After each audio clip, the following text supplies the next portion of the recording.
could only act like a child who had done something wrong, nodding his head resentfully and responding in a loud voice, okay, we'll go to sleep after we finish talking to you on the phone. Only then did Xie Wanning purse her lips in satisfaction. A moment later, Xie Guangshan hesitated and tentatively inquired, Ning, where did you go to play during the Dragon Boat Festival vacation? Do you still have enough money to spend? If not, can Dad transfer some more money to you? When Xie Wanning heard this, her expression was slightly stunned, and the corners of her mouth couldn't help but rise as those images from Lin Muhong's home came to mind. She shook her head and replied with a smile, I went to play around the Magic City, there's still enough money for living expenses, so don't worry about it. Xie Guangshan heard, suddenly remembered what, and then asked, Ning, your mom asked me to ask you when the summer vacation, when we go to pick you home how? When Xie Wanning heard this, she hurriedly waved her hand and refused, no need, I'll go back on my own, I don't feel at ease with you guys driving so far to pick me up, I'll talk to you guys again when the vacation date is confirmed. Xie Guangshan helplessly nodded, but the heart is happy, secretly thought, daughter is really sweet little cotton jacket, also know the pain I drive hard. After chatting for a while more, Xie Guangshan hung up the phone reluctantly. After hanging up, he shouted at the top of his voice toward the house, Xioli, our daughter says that early to bed and early to rise is good for the body, hurry back to bed. When Li Xioli heard this, she rolled her eyes without any good reason and snapped, I'm able to fall asleep, aren't you? Xie Guangshan's neck stretched and responded arrogantly, I can also fall asleep. But just after taking a few steps to his room, fine beads of sweat seeped out from his forehead, causing him to grin in pain. Li Xioli looked at his tough-talking appearance, shook her head helplessly and persuaded, I think you'd better hurry up and get the surgery done, and save yourself from suffering so much. Xie Guangshan said with a stiff upper lip while saying, surgery will also recur, so bear with it and it will pass. After saying this, he lay on his side on the bed. Li Xioli looked at his stubborn appearance, angry and amused, and muttered, it deserves to hurt. At this moment, Xie Wanning had just hung up the phone and turned around to see Lin Muhong appearing in the bedroom doorway at some point. Seeing this, Lin Muhong asked with an apologetic face, am I disturbing you? Xie Wanning waved her hand and replied with a smile, no, I've already finished my call. After she finished speaking, she thought for a moment, her eyes full of anticipation, our school will soon be on summer vacation, and when that time comes, I want to bring Ivana home so that my parents can meet them. Lin Muhong nodded, but his heart was a little lost, the thought of not seeing his baby girl for a while, and Xie Wanning, made him feel empty in his heart. But he forced himself to calm down, smiled, and said, well, that's the way it should be. At this time, Ivana, who was lying on the bed with her brows furrowed, suddenly sat up and looked at Xie Wanning, her eyes full of doubts, Mom, isn't Dad going to Grandma and Grandpa's house with us? As soon as the words left her mouth, Ivana turned to pull Lin Muheng's hand again with a puzzled expression, Daddy, why don't you come with us? Ivana can't let go of Daddy, I want Daddy to go with me and Mommy so badly. Immediately afterward, she winked playfully and said, Grandma and Grandpa would be especially happy if they saw Daddy. Lin Muhong sniffed and froze slightly, muttering in his heart, they're afraid they won't be happy to see me at this time. However, at the thought of being by Aster's side, he winked at the little one. Ivana understood and immediately ran to Xie Wanning and pampered herself, Mom, please let Dad go with us, don't you like to stick with Dad the most? After saying that, she also added in a pretense of generosity, well, I won't snatch my husband from you anymore, Dad will stay with me during the day, and you'll be the one to take over at night. Hearing this, Xie Wanning's face instantly reddened with embarrassment, not to mention that she wasn't the clingy type, it must be Ivana talking nonsense. She patiently held Aster and whispered soothingly, Baby, everyone has something they have to do, and Daddy's no different, right? The factory is fine without me, I'm not busy during summer vacation. Lin Muhong interrupted Xie Wanning with a smile. When Ivana heard this, she immediately cheered, Mommy, Daddy isn't busy Ivana is so happy to have Daddy and Mommy with her. Looking at Ivana's happy appearance, Xie Wanning ultimately didn't say anything more. Only, from time to time, her eyes drifted towards Lin Muhong, pondering in her heart what exactly he was thinking. Seeing her daughter so forceful, Lin Muhong couldn't help but give her a nod in her heart. At this point, he couldn't help but start thinking, what are the do's and don'ts of having a prospective son-in-law at your door? In the morning, Lin Muhong had long prepared Ivana's snacks and cup of water, but the bedroom was still quiet, without a single movement. He gently pushed open the door to his room, only to see the little one still stuck in bed, tightly wrapped in the quilt, looking like he couldn't get out of bed. Lin Muhong smiled helplessly and dotingly, sat beside Ivana, and gently and softly called out, Baby, get up, the sun is shining on your butt. Daddy, the quilt is still small, it can't stay away from me. Ivana muttered dazedly, rubbing her sleepy eyes, rolling over, and falling back into a deep sleep. Lin Muhang couldn't help but laugh out loud as he looked at his daughter's adorable appearance. He came close to Ivana's ear and whispered again, being needed for you to take care of, then I can go to the amusement park with mom without you. What? Amusement park? These words seemed to have a magical power. Ivana instantly came to life and violently rolled over and sat up, her eyes wide and glittering with excitement. Daddy, you and mommy are taking me to an amusement park? Yeah, but because someone is bedridden, I won't be going today. Lin Muhong deliberately pretended to be remorseful and said with a frown. When Ivana heard that, she was anxious. She quickly shook her father's arm, pouting, Dad, being grown up, don't need me to take care of it, I'll get up now, let's go today, okay. Lin Muhang's arms were falling apart from his daughter's shaking. He pinched the tip of Ivana's nose dotingly and said with a smile, Good, then hurry up and change your clothes and wash up, we'll leave right away. Oi daddy, I love you, Ivana cheered excitedly, jumping out of bed and starting to clean herself up on her hands and knees. In a short while, Ivana was wearing a pretty little dress, with 2 cute little pulls in her hair and a pink bow on top, just like a cute little angel. Sitting in the car, Ivana blinked her big watery eyes and asked suspiciously, Daddy, isn't mommy coming with us? Why haven't we seen her? Your mom will be out soon, let's go wait for her in front of the school. Lin Muhong patiently explained. Oh, Ivana sit tight, let's hurry up and get going to pick up mom. Ivana's little face was red with excitement, she loved going out together as a family. Soon, they arrived at the entrance of the school, only to see a beautiful figure standing there. When Ivana saw it, a puzzled look appeared on her face and she asked, Daddy, why is there an uncle standing beside mommy? Is he going to play with us at the amusement park too? Chapter 103 Taking Aster to the Playground. Lin Muhong sniffed, the corners of his mouth pursed up slightly, his eyes locking onto that man like a blade. It was like he'd broken a jar of vinegar, and his grip on the steering wheel tightened involuntarily, his knuckles whitening with the effort. Not far away, Xie Wanning didn't notice. Today, she was dressed in a pink new Chinese cheongsam, which seemed to be tailored just right to outline her slim little waist. The length of the skirt is just enough to cover the calf, and the whole person looks gentle and moving, just like a beautiful person coming out of the Zhengnan ink painting. She had a few strands of hair hanging from her temples, the hair at the back was coiled into a low pill head, and the rest of her hair was naturally scattered on her right side, as if she was a $1,000 lady coming out of an ancient boudoir, so beautiful that people couldn't take their eyes off her. And beside her, stood a man in a black suit, hair combed shiny. In Lin Muhang's eyes, that look is alive and well as a seller of insurance. Lin Muhang held back his jealousy and slowly parked his car next to Xie Wanning, then pretended to get out of the car as if nothing had happened. Seeing this, Xie Wanning had a sweet smile on her face as she looked at Lin Muhang and introduced, This is my senior, Qin Guoshang, who was also the last president of the student council. Hello. Qin Guoshang pursed his lips and extended his hand for a handshake. As if she didn't see it, Lin Muhang said, Senior, isn't it time for you to graduate and intern? Why are you still relying on the school and refusing to leave? He was even more hostile to the man in front of him, and what came out of his mouth was even less favorable. Xie Wanning heard his jealousy and was secretly pleased in her heart. Then she hurriedly explained, Senior, he's a simple-minded person who speaks straight, he doesn't mean anything else, he just cares about your work. Qin Guoshang pursed his lips, a touch of imperceptible embarrassment appeared on his face, and said with a smile, Oh, thank you for your concern, I've already received an offer from the big factory, and I'll report to work in the next 2 days. Immediately afterward, he looked at Xie Wanning with a hint of curiosity in his eyes and inquired, And this is? Before Xie Ning could answer, Lin Muhang jumped ahead and said with a smile, I'm Ning's boyfriend, Lin Muhang.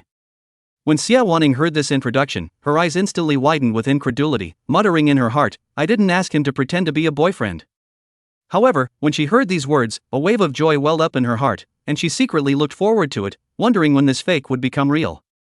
Lin Muhang proudly held Xie Ning's hand, the corners of his mouth rose as he said, Senior, we still have things to do, so we'll leave first. After saying that, he opened the passenger door of the car, and Xie Wanning froze for a moment, then slowly sat in. Lin Muhang returned to the main driver's seat and carefully helped Xie Ning fasten her seatbelt, every action dripping with tenderness. Xie Wanning smiled and waved her hand as she said to Qin Guoshang, Senior, we'll get together again sometime. As the car traveled, for some reason, she felt the air pressure in the car getting lower and lower, weighing her down. At this time, Lin Muhang opened his mouth and said, Your relationship with that senior looks pretty good. His tone carried a hint of sour flavor. Xie Wanning nodded, sensing the jealousy in the other party's tone, the corners of her mouth rose slightly, smiled smugly, and replied, Before, in the student union, the other party, as a senior, took care of me. Oh. Lin Muhong simply responded, and in her heart, she couldn't help but mutter, I see that it's under the guise of taking care of someone who wants to get close to the water. Lin Muhong drove the car while his eyes flicked to Xie Wanning from time to time, his heart mixed. He didn't know why he was so angry. Seeing Xie Wanning standing with another man made his heart feel as bad as being scratched by a cat. But I'm afraid that if I confess, I won't even be able to maintain my current relationship. Maybe the more you care, the more you're afraid of losing it, and the more you're afraid to talk about it. Soon the colorful gates of the amusement park came into view. Ivana's big watery eyes instantly lit up when she saw the scene in front of her, and her little face was filled with uncontrollable excitement. Like a bird just out of its cage, she bounced around and pointed inside, shouting at the top of her lungs, Wow, Daddy, Mommy, look at this, it looks like so much fun. Let's go in here. Lin Muhong responded with a smile. I saw Ivana holding her mom's hand on the left and her dad's hand on the right, her little feet bouncing around, and she looked so cute. After buying the tickets and stepping into the amusement park, it was filled with a wide array of game facilities that made Ivana's eyes glaze over. Her big eyes darted around, and suddenly the spinning swing caught Aster's eye.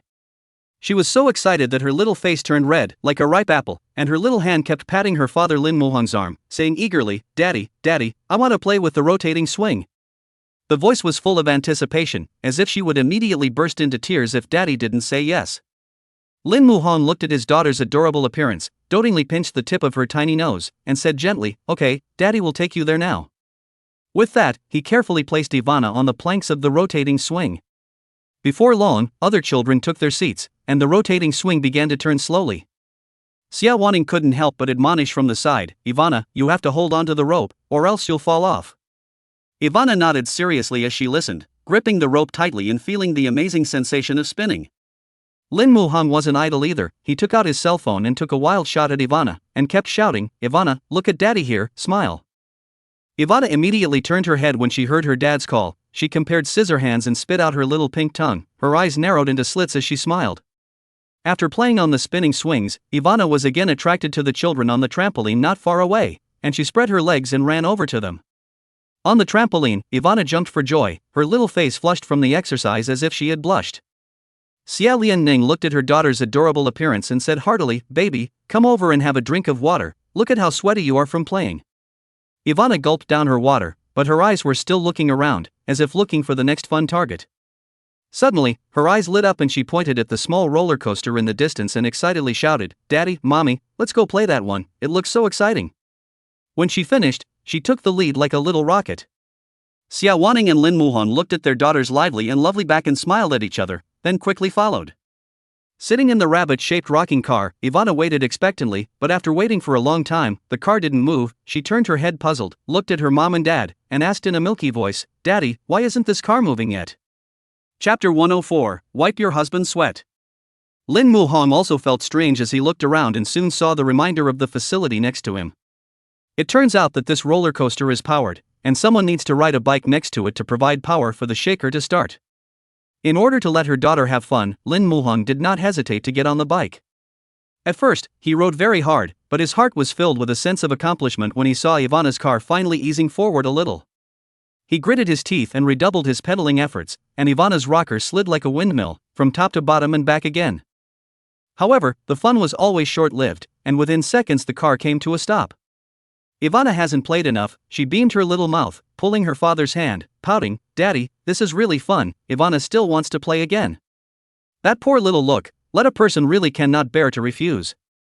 Lin Muhong nodded and said with a smile, Okay, baby, let's continue.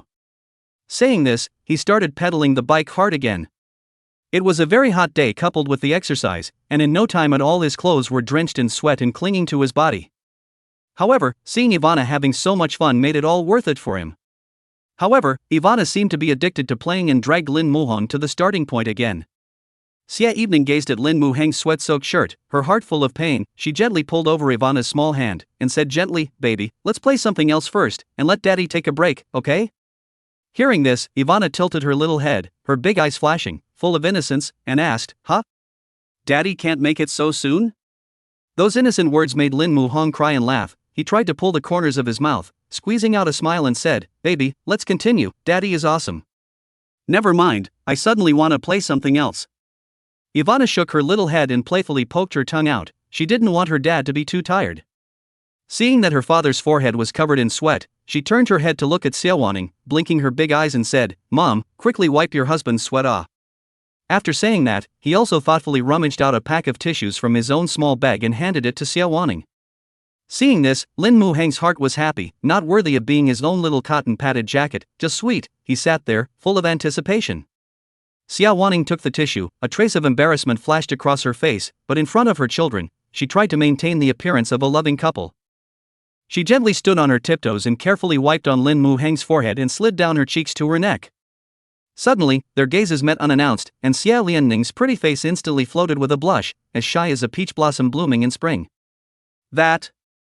Inside you wipe yourself." Thanks." Lin Muhang pursed her lips and said gratefully. The amusement park was huge, and after lunch, they continued to show Aster around, and the little one had a great time today, and the smile on her face didn't stop. At that moment, Ivana suddenly pointed to the slide in the distance and excitedly exclaimed, "Daddy, I want to go on that one, can you pick me up at the bottom?" "Of course." Lin Muhang smiled dotingly as he squatted down and helped Aster straighten her clothes, then watched as she carefully ascended step by step. After reaching the top, Ivana poked her little head out and shouted at the bottom, "Daddy, I'm going to slide, you have to catch me." "Good." Lin Muhang nodded vigorously, then opened his arms underneath, his eyes locked on Ivana. Soon Ivana's figure slid down the tube like a cheerful bird. He was quick on his feet and steadied himself underneath, then the first thing he did was to hold Ivana tightly in his arms and said lovingly, "Daddy caught you." Hee. Ivana pursed her lips and smiled, revealing 2 sweet dimples. The look was incomparably cute. Watching their cozy father-daughter interaction, Xie Wanning's eyes filled with smiles and she secretly muttered in her heart, "He's such a very good father." After a day of playing along, Xie Wanning realized that Ivana seemed to be particularly interested in slightly more exciting items. That's when she noticed a powered roller coaster next to her, the kind that doesn't have to be pedaled by hand. "Baby, come here, mommy found a fun one." Xie Wanning held her baby daughter in her arms, then pointed to the entertainment facilities in the distance and said excitedly, "Look at that one, do you like to play?" "Wow, like it." Ivana nodded, but there was a hint of concern in her expression. "Daddy's already tired, I'd better play something else." Xie Wanning could see that Ivana actually liked playing with that, so she gently patted her head and comforted her, "That one doesn't need daddy to pedal, it's the automatic kind." Hearing this, Aster's eyes instantly lit up and she nodded excitedly, "Then I want to play." "Go, mommy will take you there," Xie Wanning said, taking Ivana's small hand and walking towards the powered roller coaster. They sat in the frog-shaped cart, and Ivana looked excitedly from left to right, her little face full of anticipation. Next to them, Lin Muhang stood below, happily watching them, his eyes full of tenderness. As a crisp bell rang, the powered roller coaster slowly started and the cart began to bump and undulate, which Ivana was very excited to see. She cried out in excitement as the cart swooped down from a great height. Witnessing Ivana having so much fun, Lin Muhang's heart was also filled with joy. However, he soon noticed an extremely serious problem. The frog-shaped cart that Ivana and Xie Wanning were riding in was originally traveling on the track, but at the moment it seemed to be gradually showing signs of derailment. Lin Muhang's heart surged with a sense of foreboding, wanted to shout out to the staff to let the car stop, but at this time the car has already begun to tilt, everything is already too late. Watching the 2 people along with the car fall from the track, Lin Muhang's heart seized violently. He rushed to the side to get ready to receive them, and seeing the 2 of them lurching out of the car, Lin Muhang rushed forward in an arrow step, quickly protecting Xie Wanning and Ivana in his arms. Immediately afterward, the 3 of them tumbled to the ground several times. To be honest, at this moment, Xie Wanning's entire body was confused, and when she saw that the person underneath her was Lin Muhang, she asked with a heart full of worry, "Are you hurt?" Lin Muhang slowly got up and waved his hand, then anxiously looked at Ivana and Xie Wanning and asked with concern, "What about you guys, are you hurt?" The 2 of them shook their heads. After all, there was Lin Muhang's protection during the fall, otherwise their bodies must have been bruised long ago. Seeing Lin Muhang ignoring his own safety and being dedicated to protecting their mother and daughter, Xie Lianning's eyes couldn't help but moisten up, and with a bit of pouting, she said, "Just now, it was so dangerous, why did you have to rush out? Luckily you are fine, otherwise what can we do as a mother?" Xie Lianning said, unable to stop herself from jumping into Lin Muhang's arms and sobbing. Chapter 105 Stripping the Bone. Ivana saw her mom crying, and then she cried out with a loud wow, and said with a sobbing voice, "Daddy, I really don't want to play that program anymore, Ivana don't want you to get hurt." Lin Muhang looked at the arms of the mother and daughter crying into tears, heartbroken, rushed to softly comforted, "I'm not good well, nothing at all, besides, I'm a man, to protect you mother and daughter is my responsibility, this is what I should do. His voice was gentle and firm, as if it had a magical power to put people's hearts at ease. As Xie Wanning listened to Lin Mu Heng's words, a warm current surged in her heart, yet the tears flowed down more and more violently. At the same time, a system beep suddenly sounded in Lin Mu Heng's head. Ding! The system detected a change in Xie Wanning's heartbeat value towards the host. The current heartbeat value is 65, and the available heartbeat value is 20, reward, shedding. As soon as the system finished speaking, Lin Mu Hong felt his body begin to quietly change. He only felt a warm current surging through his body, and he could even clearly feel his bones slowly growing, a marvelous feeling that surprised and delighted him. Originally, because of saving the mother and daughter duo, there would inevitably be some pain in his body, but now, those pains instantly disappeared without a trace, as if they had never existed. Lin Mu Hong was very surprised in his heart. The system's reward was really too powerful. The body is the capital of the revolution, which cannot be bought back by any amount of money. At this moment, Lin Mu Heng's ears suddenly echoed with the concerned voice of an unfamiliar man. Hello sir, I'm the amusement park manager, are you hurt?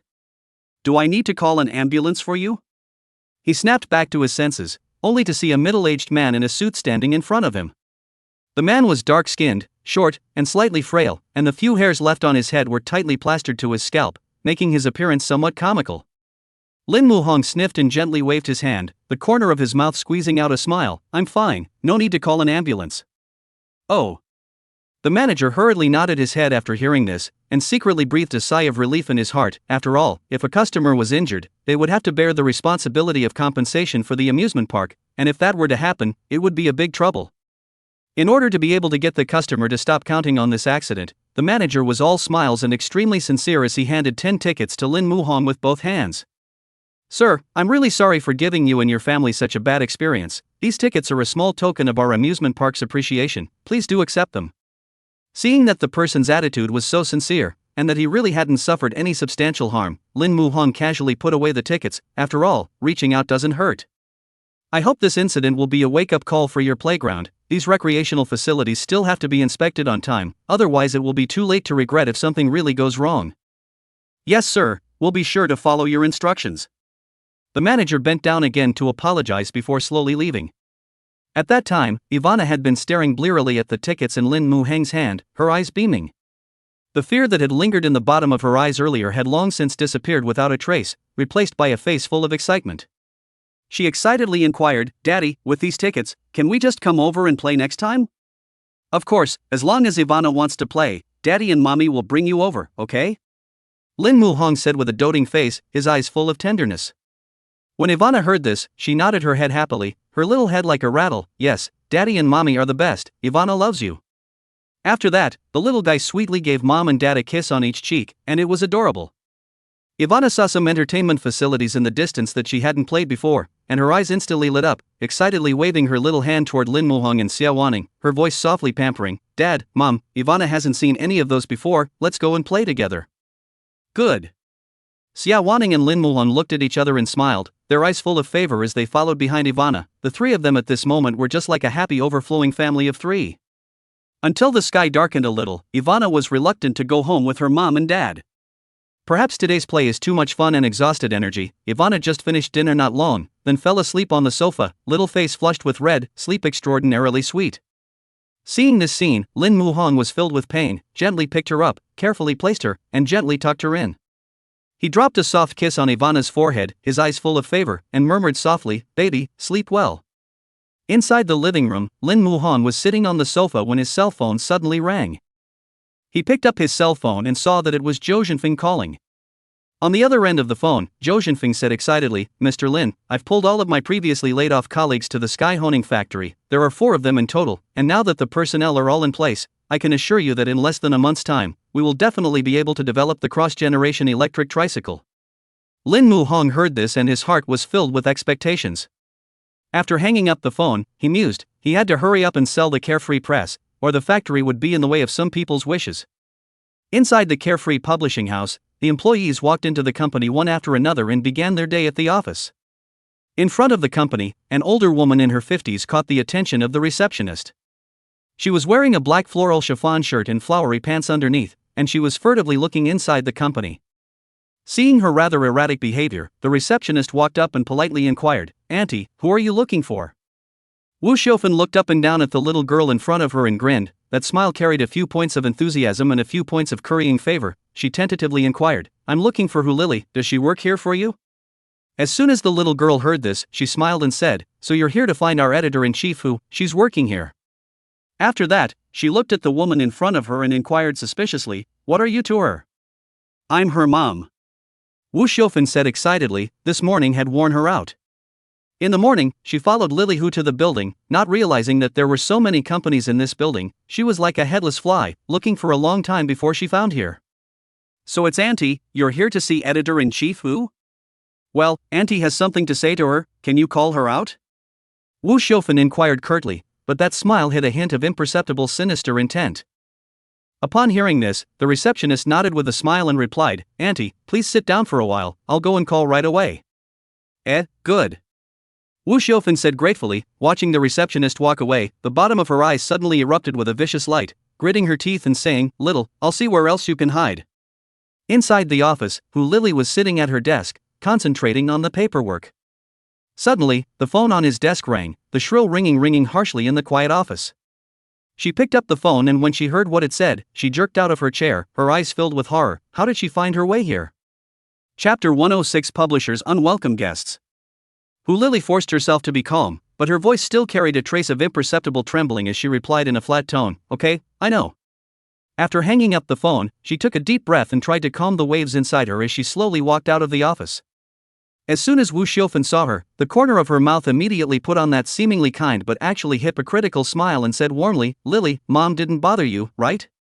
Seeing that the mother and daughter seemed to have something to say, the little girl at the reception desk smiled very wisely and walked away. "Editor-in-chief, you and Auntie will talk first, then I'll go and get busy with my work."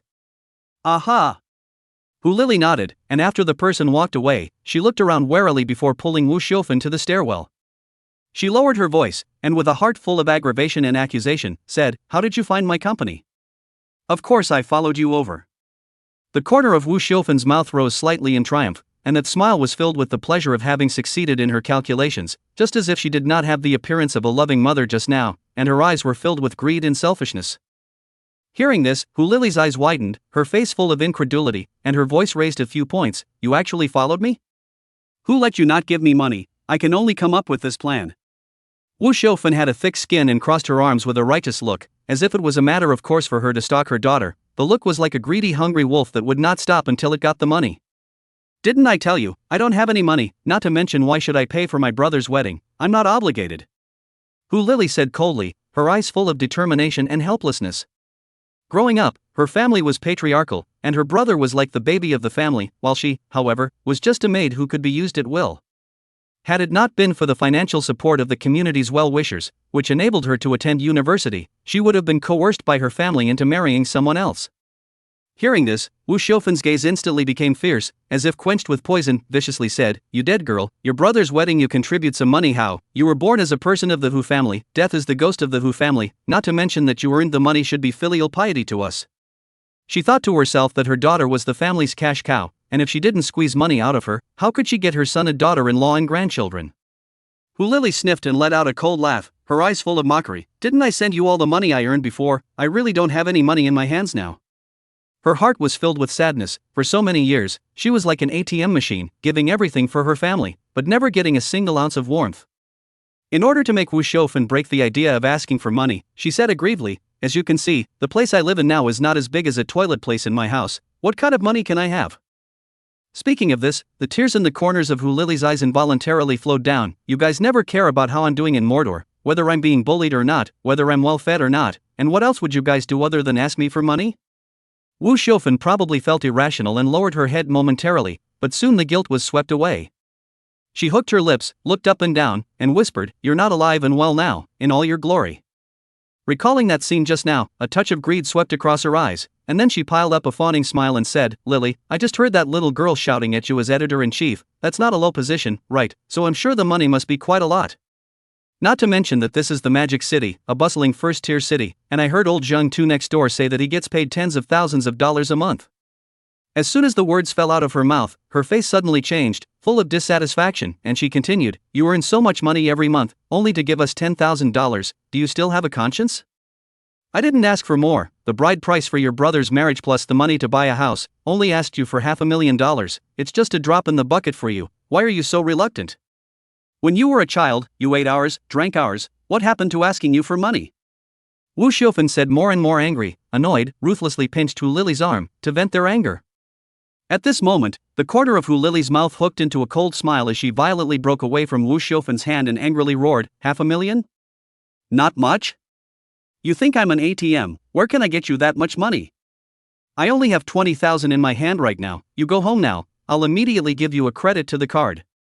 Her eyes were filled with despair and anger. For so many years, she had given everything for this family but never received a single reward. She couldn't help but ask herself why she had gotten into such a mess with her parents. She also longed to be loved. Only $20,000 and you want to get rid of me? No way. Wu Xiaofan said viciously, her eyes full of greed and dissatisfaction. The thought crossed her mind that her daughter had to give her $500,000 or she would never stop. At this moment, the situation was already deadlocked to the extreme. Hu Lily was full of boredom, and simply did not want to bother with Wu Xiaofan anymore. Her brows furrowed and her eyes filled with impatience as she turned to leave. But Wu Xiaofan was like a piece of craft candy that couldn't be shaken off, clutching her arm tightly and refusing to let go. Just then, the little girl at the front desk came over and said with a smile, "Editor-in-Chief Hu, Mr. Lin is here and wants to see you." When Hu Lily heard this, although her heart was stirred up by Wu Xiaofan, she tried to squeeze out a smile and responded, "Well, I know, I'll be right there." Seeing that she was leaving, Wu Xiaofan pestered her again. Hu Lily's gaze instantly became sharp as a knife, staring straight at Wu Xiaofan, her tone cold and threatening. "Well, if you don't let me go, I won't go, and if I lose my job, you won't get a penny." When Wu Xiaofan heard this, she shivered in fear and hurriedly spread her hands. In her mind, her daughter is the family's cash cow. If her daughter's job is gone, where to get the bride price for her son? However, when Hu Lily left, Wu Xiaofan suddenly pulled her arm and said viciously, "Anyway, if I can't get the money, I'll just stay in Mordor and not leave, not to mention that I now know where you work, so if you want to hide from me, no way." Looking at this cold and heartless, full of only money in front of the eyes of her own mother, Hu Lily only felt the heart cold to the extreme, tears in the eyes of the spinning. She cried out in agony and sighed, was she not her flesh and blood? She took a deep breath and wiped the tears from her eyes as hard as she could, trying to compose herself before walking into the office with a sedate stride. "Mr. Lin, you're looking for me," Hu Lily said respectfully. Lin Muhong sniffed and raised his eyes to look at her, his gaze inadvertently landing on her arm covered in red marks, his brow frowning slightly as he inquired with concern, "What's wrong with you?" Chapter 107. Can I borrow your place for a few days? When Hu Lily heard this, she subconsciously looked down at her arm, a little panicked in her heart. But she quickly composed herself, patted her arm as if nothing had happened, and replied with a smile, "Nothing, a few mosquito bites." Lin Muhong nodded gently, and seeing that she didn't seem to want to talk more about this matter, he didn't pursue it any further. Immediately afterward, Lin Muhong handed a contract to Hu Lily and said with a serious expression, "I intend to sell this publishing house, so go and look for any interested buyers." When Lily Hu heard this, her eyes instantly widened, her face full of disbelief as she queried doubtfully, "Mr. Lin, this publishing house is profitable, why do you want to sell it?" Lin Muhong pondered for a moment and slowly said, "I took over my family's factory, and my next focus is on manufacturing tricycles, and the factory needs money to run, so I can only sell the publishing house." Although Hu Lily wanted to persuade Mr. Lin to change his mind, but the other party is the boss, after all, since the decision was made, it must have been repeatedly weighed and well thought out, she can only act according to the order. "Okay, Mr. Lin, I'll get started on the contact." "Well, thank you," Lin Muhong said with a gentle smile at the corner of his mouth. As usual, Xie Wanning waited for Ivana to sleep peacefully before gently walking out of Lin Muhong's home. However, an inexplicable chill suddenly struck her as she emerged from the cell door. She was acutely aware that there seemed to be a pair of eyes behind her that were staring intently at her. Her heart tightened, she didn't dare to have the slightest hesitation, and her footsteps involuntarily accelerated, sprinting towards the familiar school gate. Just then, a soft call came from behind her, "Ning Ning," that voice, both familiar and with a few strangeness. Xia Lian Ning's heart trembled as she slowly turned around, only to see a figure approaching from afar, gradually becoming clearer. "Lily?" Xie Wanning asked in surprise, "The one who followed me behind just now, was you?" Hu Lily nodded with a few apologies, "I'm sorry for causing you to be frightened." Xia Wanning smiled and waved her hand, inquiring with concern, "Why are you here?" Are you looking for Lin Muhong for something? Huli Julie shook her head in a hurry, her voice low. No, I'm looking for you. Find me? Xie Wanning's heart was filled with doubts. She never thought that Hu Lili would find herself at this time.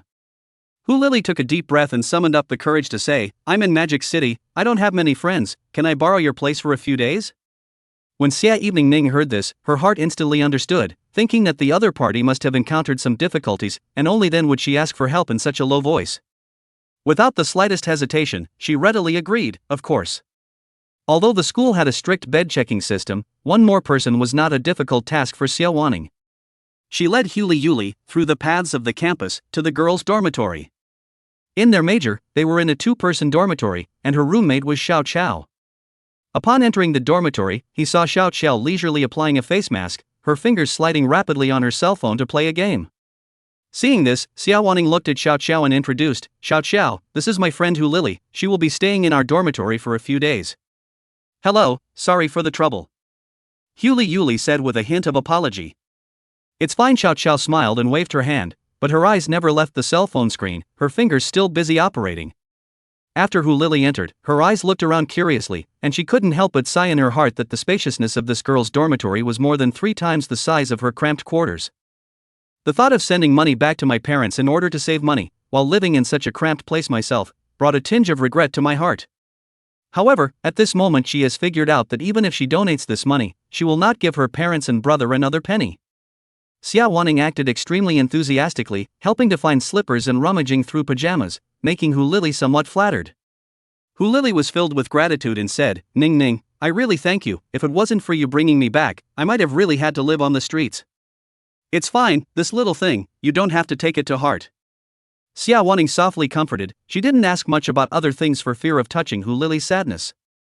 At this time, Hu Lili's cell phone suddenly rang, and when she saw that it was an old acquaintance's call, she went to the balcony and answered the call. You said you're going to buy Carefree Press? Hu Lili asked in surprise. Okay, I'll inform Mr. Lin, we'll make an appointment then. After hanging up the phone, she turned around and saw Xie Wanning standing behind her. Hearing the content of the conversation just now, Xie Wanning asked suspiciously, Lily, did you just say that someone wants to buy the publishing house? Right. Hu Lili nodded, then asked back in surprise, didn't Mr. Lin tell you? He wants to sell the publishing house. Xie Wanning shook her head, then curiously inquired, why is your general manager Lin selling the publishing house? For a factory, maybe he's a bit strapped for cash right now. Hu Lili said bitterly. In a short period of time, the publishing house has changed several owners, and those who don't know it think it is a hot potato. After hearing this, Xie Wanning nodded thoughtfully, a decision already made in her mind. Just then, Xiao Chao turned her head, a curious glint in her eyes, and glared at Xie Wanning. Ning Ning, is the school about to hold the summer games? Xie Wanning nodded gently, and a thought suddenly flashed through her mind, winning the competition would give her a prize, and this might be a good opportunity. She then looked at Xiao Chao with a hint of anticipation in her eyes. Have we already started enrollment for our class? Yeah, which programs do you want to participate in? I'll fill them in for you. Little Joe responded enthusiastically. Good. Xie Wanning picked up the competition program sheet and after carefully browsing through it, she decisively ticked off some of the programs that she had hopes of entering the top 3. Xiao Chao took the list of projects she handed over and couldn't help but stare with wide eyes, full of surprise. Ning Ning, how did you report so many projects? Rope skipping, standing long jump, 100-meter dash, 3,000-meter run, and shot put throwing. Are you trying to treat yourself like Superman? Can you keep busy? Xiao Chao's eyes were filled with worry. Xie Lianning sniffed and waved her hand confidently. So many of these competitions have non-conflicting times, some in the morning, some in the afternoon, and the games are 3 days long, so I'll be able to cope with them completely. She patted her chest with a confident face. Upon hearing this, Xiao Chao couldn't help but give a thumbs up, full of admiration. Contemporary Iron Maiden, you're awesome. In fact, Xie Wanning was not enthusiastic about the games in the past, and usually only served as a substitute, coming on to make up the numbers when the class was underrepresented. This time, she signed up for multiple competitions in such a perverse manner, which naturally aroused Xiao Chao's curiosity. Ning Ning, there must be a reason why you're working so hard, quickly tell me, what exactly is it for? Xiao Chao put her arm around her shoulders and asked nosily.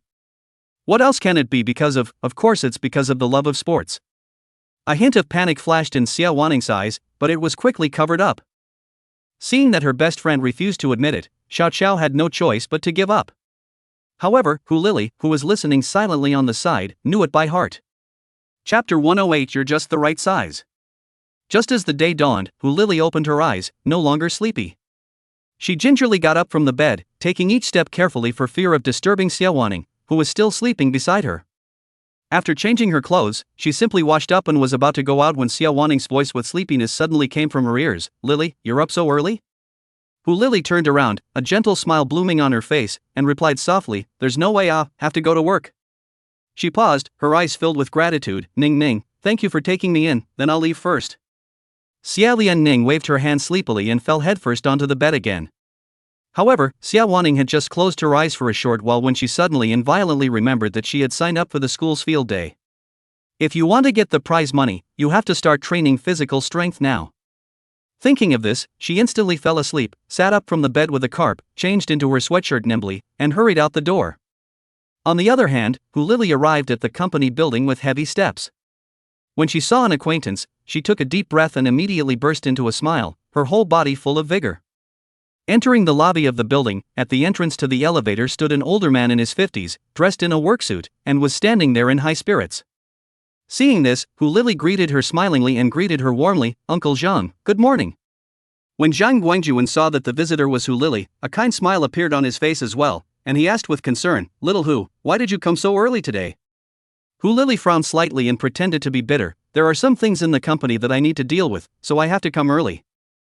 Saying that, with a twinkle in her eye, she took out a strip of Huazi cigarettes from her bag, and took advantage of the fact that no one was around to quietly stuff it into Zhang Guangjuan's arms, and said with a smile, Uncle Zhang, this is a gift from a customer, and I'm a little girl who doesn't smoke, and it's a waste to put it in the house, so I'm going to trouble you to take care of it for me.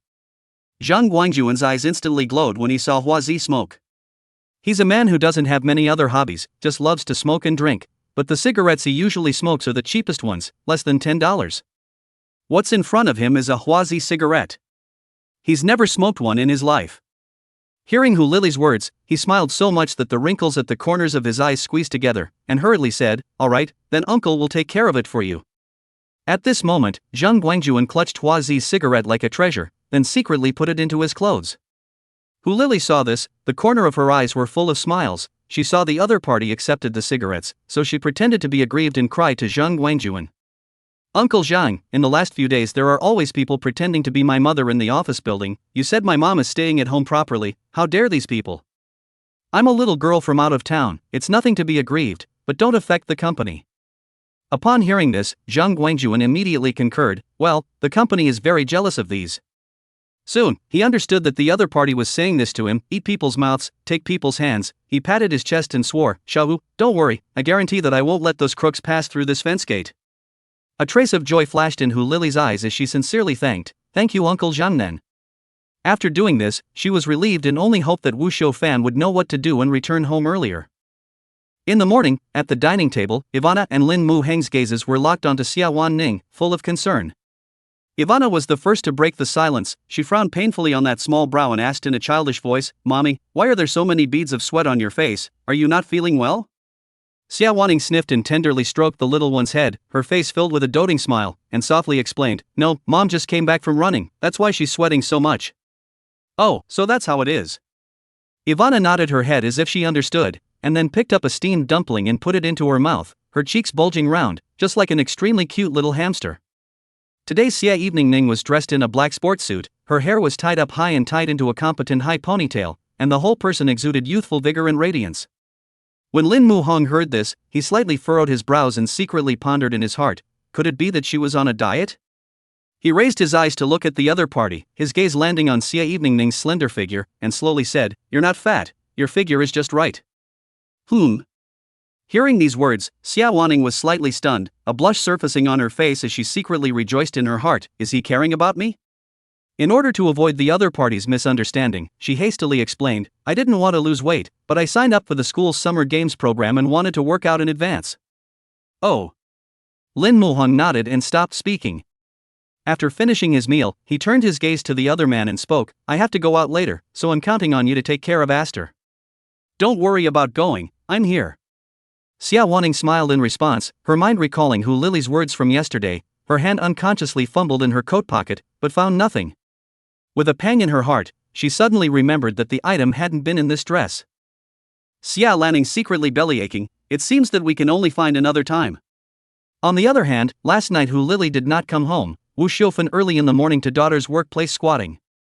The office building was so big, she couldn't read, and she forgot which way to go, so that sneaky look immediately attracted the attention of bystanders. Zhang Guangjuan saw her face as very strange, not yet work license to barge into the fence, quick eyes and hands to stop her. This office building prohibits people outside the company from entering. If you don't listen to me, I'll call the police. Zhang Guangjuan had a serious face. Upon hearing this, Wu Xiufen's eyes glazed over with disdain and yelled at the top of her voice, "Humph! A watchdog, what's so godly about it? I don't want to go in now." She glared viciously at Zhang Guangjuan, the corner of her mouth turned away, twisted her head and left. She didn't go far, though, but found a place to sit down in front of the building, greed and persistence in her eyes. Just then, a tightly wrapped man walked out of the building. Although you cannot see the face, but the clothes Wu Xiufen recognized, it is the daughter of Hu Lily. She crossed her arms and said triumphantly, this little wrapped up even more tightly, Laomiang is still not recognized at a glance. After being complacent, she hurriedly chased after them, but unfortunately she was still a step too late, and Hu Lily had already gotten into a cab and left. Wu Xiufen watched the cab drifting away and stomped his feet anxiously. At that moment, a cab also came behind her, and she hurriedly stopped it, saying anxiously, "Master, follow that car in front." Chapter 109 Caught in the Act. Okay. The driver master answered and followed with a kick of the gas. Soon, the cab slowed to a stop in front of a quaint tea house. As soon as Wu Xiufen got out of the car, the cab driver reached out to stop her and demanded a fare.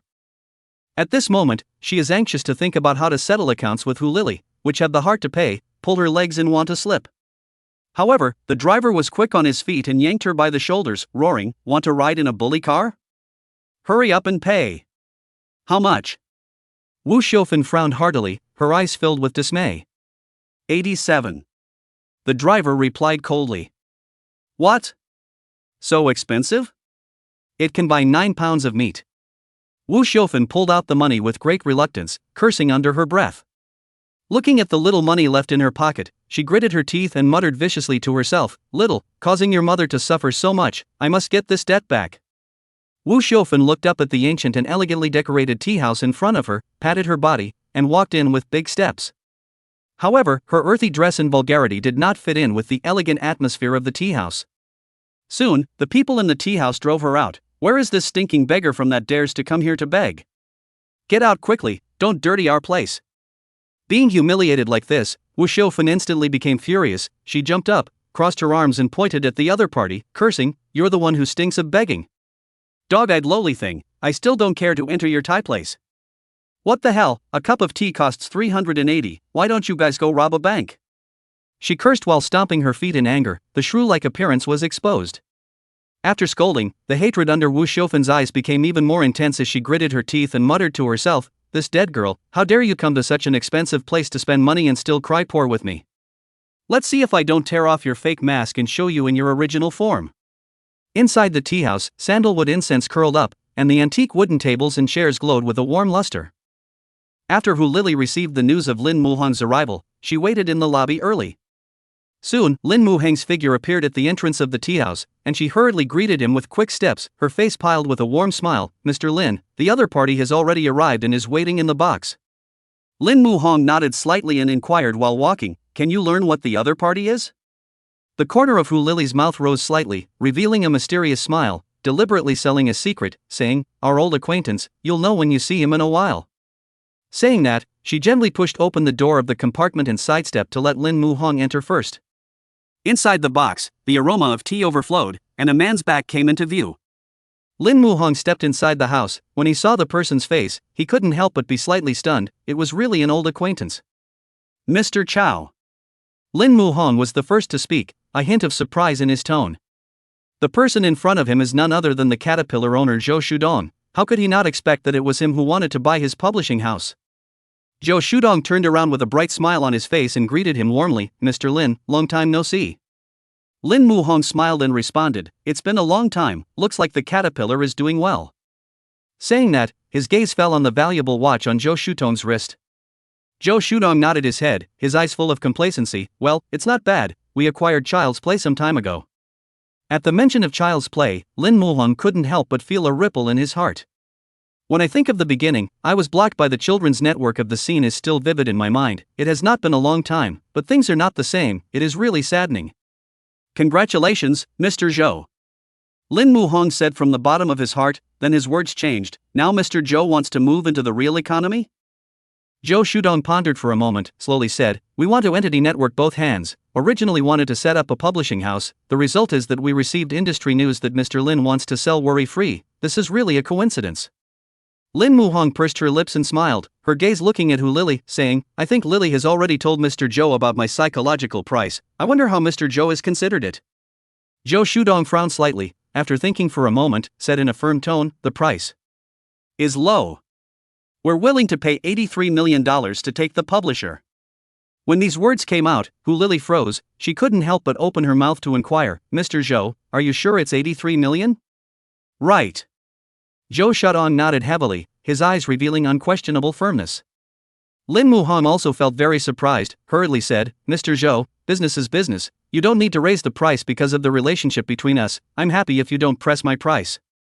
Zhou Shudong smiled and waved his hand, saying, Mr. Lin, what are you talking about? The reason why I offered this price is because I see the potential and value of the No Worries publishing house. Not to mention that you were willing to exclusively license the copyright of that storybook to me for $300,000 in the first place. Am I, Zhou Shudong, not an ungrateful person? This money, you deserve it. Lin Muhong heard this and was secretly surprised in his heart. He didn't expect the other party to keep this matter in mind. It seemed that his original decision was really correct. He nodded slightly, the corner of his mouth curling into a faint smile. In that case, I will respectfully comply. Zhou Shudong nodded and continued, I'll go back and raise the funds immediately, and as soon as the money arrives, we'll sign the contract immediately. Good, then I'll wait for the good news. Lin Muhong responded with a smile. After that, the two shook hands and Zhou Shudong had something to leave. With just the two left in the room, Lily Hu said with all sincerity, Mr. Lin, congratulations. In fact, Lin Muhong, although reluctant to give up, but in his heart, he understood that he had shifted his focus to the factory. Everyone followed himself. It is not as good as following Zhou Shudong have a future. So, he gently patted Hu Lily's shoulder and comforted, don't worry, I've just talked to Mr. Zhou, the publishing house is still maintaining its original look, it's just a different boss. Aha! Julie nodded lightly. In her opinion, this was the best arrangement. After all, he is a common beaten worker, who works for whom is not beaten. Lin Muhong then instructed, do a good job in the future. I believe that with General Manager Zhou's character, he definitely won't treat you poorly. Hu Lily nodded once more, then followed his side and walked out of the tea house together. Right at this moment, a silhouette rushed up violently, tightly pulling on Hu Lily and Lin Muhong's arms. Seeing the visitor, Hu Lily was incomparably surprised. She frowned with incredulity in her eyes. Mom, why are you here? Chapter 110, My daughter has a big ass and is good to raise. Of course I followed you here. The corner of Wu Xiufan's mouth hooked up into a smug smile, her voice sharp. If I hadn't followed you, how could I have known that you were living such a free life, completely disregarding your family's death? I'm not. Hu Lily's voice rose steeply, carrying a few points of eagerness and aggression. In her mind, anyone could say that but the family. She woke up at dawn and left work in the dark every day, living in that tiny rented room and spending every penny wisely. In addition to rent, food, commuting and other daily expenses, the majority of the remaining money she transferred back to her family, and part of the charity. Now she really does not have much money left in hand. Yuli couldn't understand why her mother just didn't believe what she was saying when she was clearly telling the truth. You dead girl, I've caught you and you still say no. Wu Xiufan was furious and pinched Hu Lily's arm fiercely with her fingers. Instantly, many red marks surfaced on her arm. When Lin Muhong saw this, the injury on Hu Lily's arm that morning instantly appeared in his mind, and he secretly muttered in his heart, it turned out to be this way after all. He really cannot see, after all, the other party is at least their own employees, rushed forward to stop. You are her mother, cannot speak properly, why do you want to do it? Hearing this, Wu Xiufan's gaze instantly shifted to Lin Muhong, looking him up and down, his eyes gradually revealed the color of greed, the corner of his mouth pulled out a fawning smile. Little, so it's a boyfriend, ah, no wonder you don't want to give us the money. Since you don't give us the money, I'll ask your man for it. After saying that, she pulled Lin Muhong's clothes tightly and said viciously, I'm Hu Lily's mother, you're in a relationship with my daughter. She drew a turn and said with a smile, what I want is not much, as long as you give me 2 million, I will give my daughter to you. Afraid of missing such a good thing, she hurriedly pulled Hu Lily to her side and praised, "My daughter is young, beautiful, and capable. 2 million is not much at all, not to mention that my daughter has a big ass and is good at giving birth, so she can definitely give you a son." When Hu Lily heard this, her face instantly turned white and she was so angry that she was shaking. "Mom, what are you babbling about? This man is my boss, not my boyfriend." She hurriedly looked at Lin Muhong, anxiously explaining, "Mr. Lin, my mom, she's talking nonsense, don't take it seriously, I'll take her away now." "What's the point of leaving? I haven't finished yet." Wu Xiufen flung Hu Lily's arm away. When she heard the word boss, Wu Xiufen's eyes suddenly released a bright light, her eyes full of calculation. She came closer to Lin Muhong and lowered her voice, "My daughter is your lover, right? Then that price will have to go up a bit. Lover before that is a concubine, is to be poked and prodded, but..." Seeing you two are lang love, concubine, I don't care so much, as long as the money to give enough, you are willing to do what you want to do, the people play bad all okay?" She smiled with a scowl on her face, as if she were talking about a perfectly normal deal. Hu Lily, aside, heard her mother's words, the inner desire to get the family's love of the fire swish was doused, she completely dead heart. Lin Muhong heard, only feel these words dirty his own ears, he never thought the world actually have such disregard for her daughter's life and death of the mother, and even said let the men feel free to toy with her daughter words. His gaze was as cold as frost, staring straight at Wu Xiufen, his eyes filled with viciousness. With that, he called the aside Hu Lily to his side and said heartily, "What's going on here?" Hu Lily was full of shame and indignation and apologized, "My mother came over from her hometown to ask me for money to use to pay my brother's dowry, and when I said I didn't have the money, she kept making a scene. I really didn't expect her to follow me here today, and to mistake you for my boyfriend, Mr. Lin, I'm really very sorry." "It's fine." Lin Muhong waved her hand, concerned, "Is there anything I can help you with?" Hu Lily shook her head and said with great gratitude in her heart, "No need, this matter can only be solved by myself, Mr. Lin, you go first." Lin Muhong let out a long sigh, "Well, call me if anything happens." Wu Xiufen see this ATM to go anxious, spread legs and want to chase up, his mouth also kept shouting, "Lin boss, let's discuss this condition can still be negotiated." Her eyes were full of greed and reluctance, as if she could have gotten a lot of money if she had only fought a little more. Hu Lily's eyes were empty, but her body was like infused with infinite strength, stopping Wu Xiufen dead in her tracks. She bit her lip and said in a shaky but firm voice, "Mom, just stop, okay?" Lin Muhang's car faded away, and Wu Xiufen watched the duck that had arrived in her mouth just fly away, so angry that she was trembling. Immediately after that, she raised her hand as if she was mad, and snapped a hard slap on Hu Lily's face. Hu Lily was hit so hard that her head buzzed and her eyes went black. Compared to the pain in her heart, what was the pain in her face? Her heart was like ashes, her eyes were full of determination. "Wu Xiufen, I'm putting my words down here today, you don't want to take a penny from me unless I die." After saying that, she covered her red and swollen face and left sadly. Wu Xiufen looked at Hu Lily running so fast and her tone so determined, her heart was angry and anxious, "This dead girl, she's really cruel." She muttered as she pulled her cell phone out of her pocket and dialed the number for Kanzuya. Soon, a man's voice came from the other end, with a few points of eagerness, "How's it going, did you get the money?" Wu Xiufen sighed, her voice full of helplessness, "No, that little hoof is dead set on not giving it, she even said she wants money unless she dies." Hu Jigang on the other end of the phone was on fire, she even said that, "What a white-eyed wolf that can't be bred, you should have strangled her in the first place, and our family would still have more food." "Then what do we do now?" Wu Xiufen frowned and asked anxiously. Hu Jigang thought for a moment, and then smiled grimly at the end of the phone, "You are not aware of the address of her company well, you do." "So?" He told his plan one by one, and when Wu Xiufen heard it, she immediately shook her head, her eyes full of worry. "No, so she doesn't work, who will give us back the money?" Hu Jigang laughed coldly, with a few points of triumph in his voice, "It's not working anymore, so we can earn money. When she is out of work and desperate, then we will." When Wu Xiufen heard this, her eyes lit up and she nodded her head straight in approval, a wry smile appearing on her face. "Good, it's still our Gangzi who's smart, let's do as you say." Hu Jigang urged on the other end of the phone, "Finish up and come back early, there's no one to cook for me if you're not here." Wu Xiufen quickly nodded her head and said curtly, "Okay, go back and mom will make you meat." Recalling her own shriveled wallet, Wu Xiufen said cautiously, "Gangzi, Magic City is too costly, mom is almost out of food money, why don't you transfer some over to mom?" Hu Jigang heard, impatiently roared, "One less meal and not starve, when you bring my sister back, we eat meat all the time." After saying that, he hung up the phone with a snap. Chapter 111, New Oriental Refresher Course. After returning from the tea house, Lin Muhong pushed open the door of his home, a thick smoke like a beast came to his face, choking him to tears in his eyes. His heart thumped, a bad feeling instantly surged to his heart. Is it possible that the house is on fire?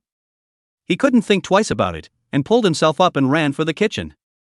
Just as he reached the kitchen door, the sight before him froze him in his tracks.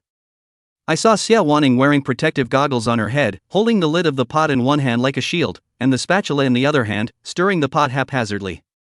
After Lin Muhong came closer, he looked at the black, shapeless ingredients in the pot and his eyebrows instantly twisted into twine. He quickly turned the gas stove off, and that was a clean move. Seeing the fire go out, Xie Ning was still full of wonder. Strange, the gas stove is broken? It's not broken, I turned it off. Lin Muhong turned around and looked at Xie Wanning with an incredulous face. What's in this pot of yours? It's all mushy like this. When Xie Wanning heard Lin Muhong's words, she stared somewhat incredulously and muttered, Is it pasty? It was then that the smoke cleared, and she got a good look at the ingredients in the pot, where, as good as a piece of charcoal, it was black and shiny. She was instantly filled with embarrassment, her cheeks flushed with a blush, and she said with some embarrassment, that was probably because I didn't control the fire well, and it accidentally went mushy. Lin Muhong looked at her that way, the corner of his mouth couldn't help but rise slightly. It's fine, if it's pasted, and it's a blessing that the house didn't light up. When he finished, he turned around and opened all the windows in the house, and the smell of smoke slowly dispersed as a gust of wind blew through. At that moment, he suddenly realized that a figure was missing from the house and asked anxiously, "Where's Ivana?" Xie Wanning lowered her head somewhat embarrassedly, her fingers unconsciously twisting the corner of her coat, and said softly, "The smell of smoke in the living room is too strong, and I'm letting her read picture books in her room." Lin Muhong smiled helplessly after hearing this, and that smile was full of favor. He strides to the master bedroom and gently pushes the door open. When Ivana saw that it was her father, her eyes instantly lit up, and like a joyful deer, she rushed over and instantly jumped into Lin Muhong's arms. "Daddy, you're back. Mommy's cooking is really scary." Ivana tilted her little face up and wrinkled her nose in disgust. Xie Ning heard her daughter's words, her face turned red with shame and indignation, her head lowered even lower, itching to find a crack in the ground to drill into. Lin Muhong looked at Xie Wanning's appearance, pursed his lips and smiled, then gently pinched the tip of Ivana's nose, his eyes full of doting. "Are you a little greedy cat hungry? What do you want to eat? Daddy will make it for you." "Aha!" Ivana nodded vigorously, then turned her head, looked at Xie Ning, and said in a milky voice, "Mommy hasn't cooked for a long time, her cooking skills are rusty, it's better for Daddy to be reliable." Xie Ning was choked by her daughter's words and couldn't speak. Was she really disliked by her daughter? Immediately after, Lin Muhong also turned his head to look at her, a hint of appeasement in his eyes. "You play with your daughter for a while, I'm going to cook now, I'll be ready in a while." "Well, hard work." Xie Wanning raised her head and looked at Lin Muhong gratefully, saying softly. To the kitchen, the pots and pans were in a mess. Lin Muhong looked at the kitchen was messed up, secretly muttered in his heart, "It seems that in the future, it is better to let Xie Wanning less into the kitchen." With that, he tied on his apron and began to cook skillfully. As he cooked, he cleaned up the kitchen, his movements flowing smoothly. Soon, a dish with all the colors and flavors was served on the table, including aromatic braised pork, brightly colored sweet and sour pork, and bright green stir-fried seasonal vegetables. To be honest, Xie Wanning's appetite during this period of time has been raised by Lin Muhong. Outside the school and the cafeteria's meals have become tasteless in her mouth. She had even begun to worry about what she would do with her mouth in case the two of them didn't get married in this life. Xie Wanning secretly shook her head. No, she must make the first move now, or else put on black silk and dangle it in front of his eyes as Xiao Xiao said. Watching the mother and daughter wolf down their food in the exact same way, Lin Muhong's heart was filled with happiness. He couldn't help but cry and laugh. "Didn't you guys eat in the morning? If outsiders saw it they'd think I was mistreating you mother and daughter." When Ivana heard this, her eyes smiled into a crescent moon, revealing shallow dimples as she quipped, "It's all because Daddy's cooking is so delicious." "Exactly," Xie Wanning echoed, followed by her sideways pretty face, her big black eyes looking at Lin Muhong like two black jewels, curiously asking, "How did you improve your cooking skills so much in such a short period of time? Can't it be that you went to the New Oriental for further training?" Lin Muhong shook his head, the corners of his mouth rose slightly, revealing a smug smile. "Maybe I was a cook in my previous life, and suddenly awakened in this life." After hearing this, Xie Wanning nodded her head affirmatively. She felt it was very possible. After all, her daughter had traveled from the future to the present. What else was impossible? At that moment, Lin Muhong recalled the miserable appearance of the kitchen and hurriedly admonished, "In the future, I'll do the rough work like cooking, so you'll just be responsible for eating just like Ivana, okay?" Oh, Xie Wanning nodded her head gently. looking at this domineering yet gentle Lin Muhong, her heart was filled with palpitations, as if there was a deer banging around in her heart. At this moment, she suddenly had some understanding that her future self would marry him. In the evening, Lin Muhang's family strolled to the nearby park and enjoyed the breeze of the summer night. Xie Wanning held a jump rope and began to lightly jump. When Ivana saw her mom was so powerful, there was a curious gleam in her eyes. She lay on her dad's broad back like a little kangaroo and asked in a milky voice, "Daddy, what is mommy doing?"